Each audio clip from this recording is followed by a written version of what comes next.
Buongiorno, buon dia, boa tarde, boa noite, buongiorno, buonasera. Dzień dobry, dobry wieczór i jak la. Good morning, good afternoon, good evening, good night, wherever you may be. It is Sunday, I believe Sunday, July 7th, and it is the three Brighton ladies case. As I proceed with going through the background to the family members of this case, and I find it very, very disturbing. Now, it could well be that everything I find out about the criminal background of this family amounts to nothing. Could well be that the story we've been told so far, and I have a feeling the story we will be told in the future, will not reflect anything to do with any criminal activity of this family. That could well be the case. But given that the authorities, given that the media, given that those that usually communicate to the public about these things are saying nothing to the point of everyone's just hands in the air, shrugging their shoulders, saying, what is going on here? It needs some people to at least put out there information that could be relevant. And I stress, could be relevant, could be totally irrelevant, but I've got a feeling it is relevant because as we look at this Adetoro clan up in Manchester, I went through the list the other day: Johnson Adetoro, Lillian J Adetoro, Ajika Johnson, Anton Johnstone, Lillian Johnstone, Aderonke Adetoro, Shegun Adetoro, David Adetoro, Yakub Adetoro, etc., etc.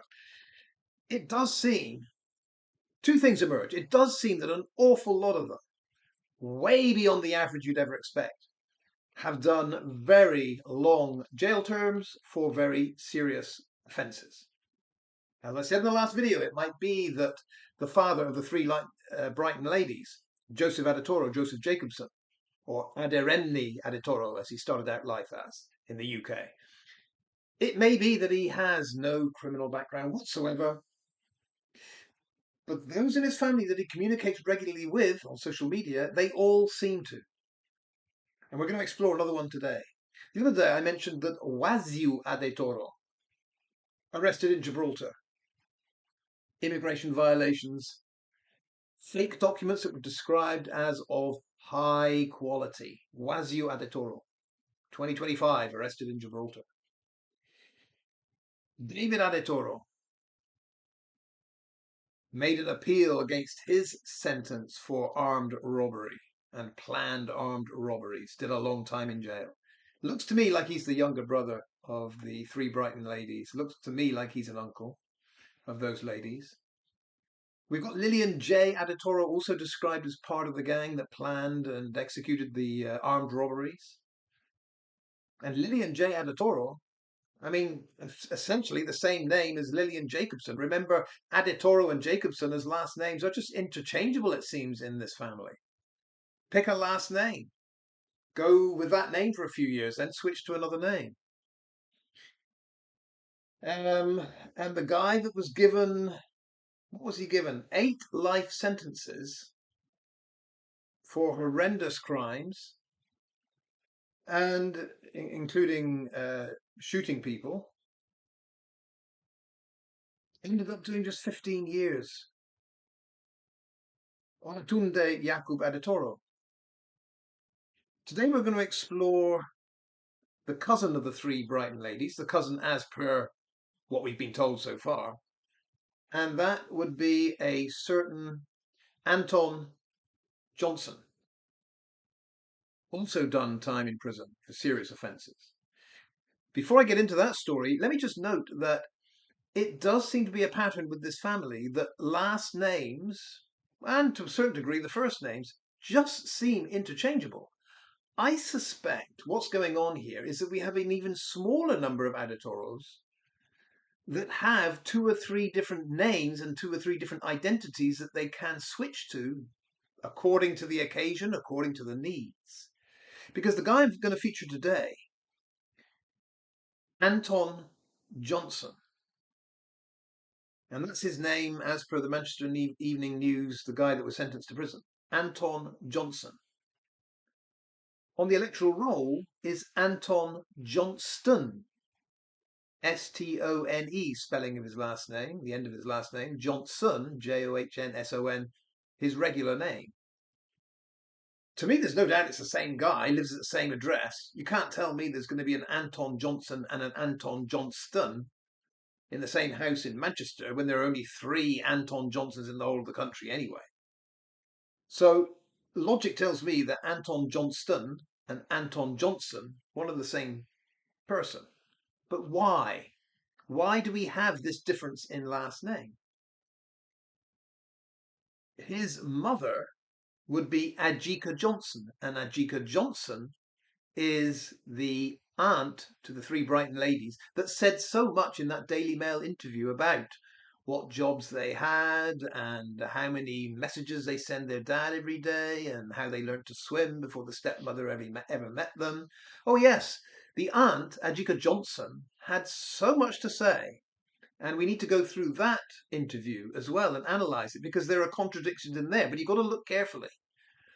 There are contradictions in there, you've got to look carefully.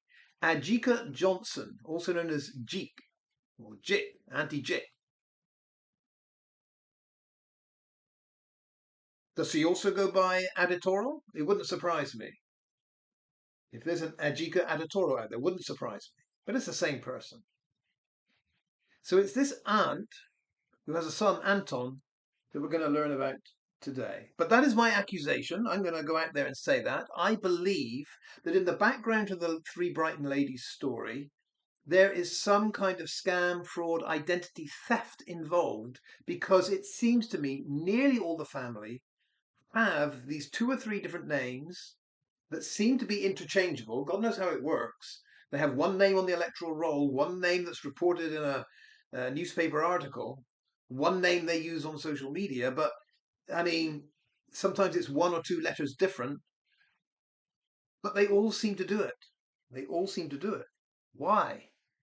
My accusation is that they are using these different identities in some kind of fraud or scam, and that the 3 ladies in Brighton, it is either their identities that have been used in some kind of criminal activity, or the 3 ladies themselves got caught up in something that went dreadfully wrong, related to fraud, identity theft, etc.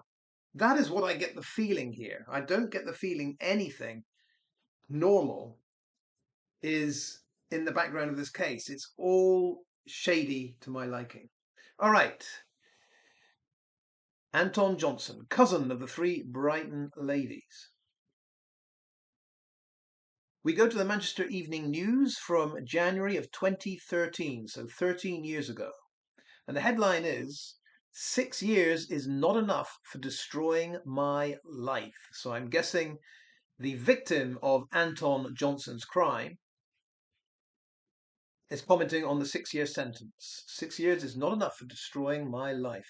An Oldham newsagent who was repeatedly stabbed by a hooded thug says he is now living in constant fear. Mohammed Sarwar was ambushed by Anton Johnson, 19, and an accomplice as he began a routine trip to his local bank last February.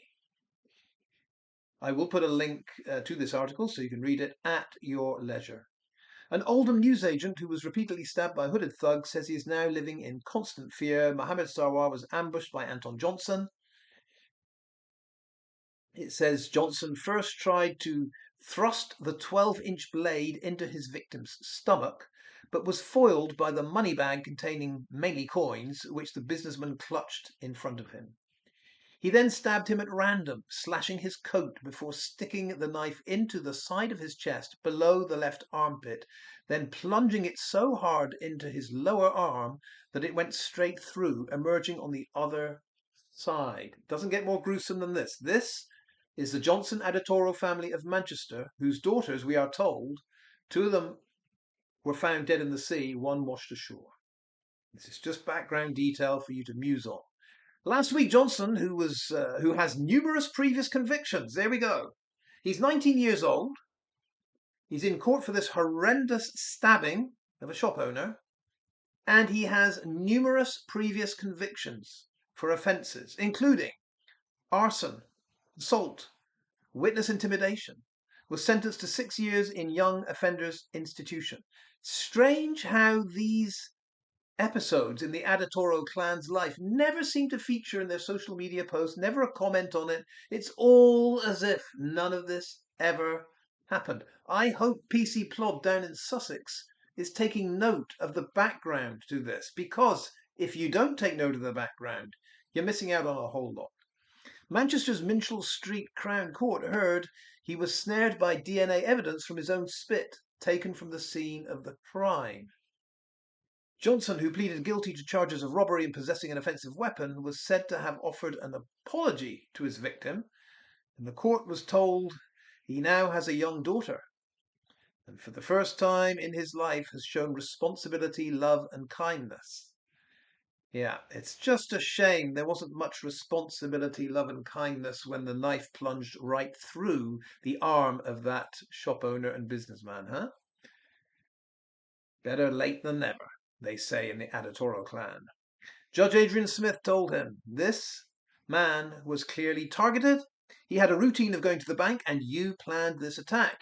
You were disguised, and you were carrying this fearful knife. Members of the public would expect me to pass a sentence that not only punishes you, but will deter others. For once there's a judge that might understand the public. Speaking after the case, Mr. Sarwar said, my life changed forever that day. I've owned this shop for 6 years, but I don't want to work here anymore. We've put it up for sale. If my son isn't working with me, I close early because I'm too scared to stay after dark. Yep, that's all due to you, Anton Johnson. Auntie Jick, you had a lot to say on the three Brighton sisters. What do you have to say about this? Is this a normal kind of event in the Adetoro household? Auntie Jick, why don't you contact the Daily Mail and start talking about this? Why don't you? The court heard from Mr. Sarwar had bravely refused to hand over the £350 cash, but when he was stabbed through the arm, he was forced to let go of the bag as he collapsed on the ground, bleeding heavily. He suffered wounds including a laceration to his chest wall, as well as the knife wound which went completely through his arm. And 12 months on, Mr. Sarwar is still battling physical and emotional pain from the attack. He said, I'm still in a lot of pain from the injuries. I can't move my shoulder properly, and the stab wounds are still very swollen. Before the attack, I was happy, but now I am very frightened. I suffer from diabetes, and my doctor says I should take walks to exercise, but I am too scared to go out on the streets. I'm not happy with the sentence. 6 years is not enough. I could have been killed. I agree with Mr. Sarwar. Indeed, could have been killed. Anton Johnson, Anton Johnstone, you've absolutely ruined that man's life. There are videos out there. I'll try to make put a link so you can see them. There are videos out there of this Anton Johnson creature now kind of showing the world what a great physical trainer, personal trainer he is, getting people in shape, doing all his bodybuilding. His arm looks fine. His arm doesn't look like it ever had a knife go right through it. He looks in good shape. He looks absolutely, spiritually, mentally, just fine. Mr. Sarwar is not in the same condition, Anton Johnson. All right. I will leave it there, but as I say, and there's more. Believe me, there's more. This Adetoro Johnson family, absolutely riddled with criminal convictions. That is a fact. And what I am alleging is scams, frauds aplenty. All of this in the background too. 3 ladies, 2 of them found at sea, 1 washed up on the shore. Police have no answers. Don't know how they died. Don't know how they got there. Don't really know who they are. UK in 2026. Can you believe it? Hasta luego. Adios. Hasta la vista. See you next time.